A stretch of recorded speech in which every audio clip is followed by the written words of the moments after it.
బఠానీ వడ ఎప్పుడైనా ట్రై చేశారా? ఇలా కరకరలాడాలంటే ఇలా ట్రై చేయండి. దీనికి శనగపిండి కూడా అవసరం లేదు. పిల్లలైతే చాలా ఇష్టంగా తింటారు. Healthy snack two. ఇది ఎలా చేసుకోవాలో చూద్దాం.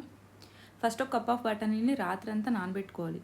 పొద్దున్న లేచి చూడండి ఇలా ఉంటాయి. వీటిని ఒక మిక్సీ జార్లో వేసుకోవాలి. కోర్స్ పేస్ట్ చేసుకోవాలి. బాగా పేస్ట్ చేయకూడదు. ఇలా కచ్చా పచ్చగా చేసుకోవాలి. దీన్ని ఒక బౌల్లో వేసుకోండి. ఇందులో ఒక ఉల్లిపాయ చాప్ చేసింది వేసుకోవాలి. రెడ్ చిల్లీ ఫ్లేక్స్ ఉంటాయి, అదైనా వేసుకోవచ్చు, లేదా ఒక గ్రీన్ చిల్లీ చాప్ చేసింది వేసుకోవచ్చు.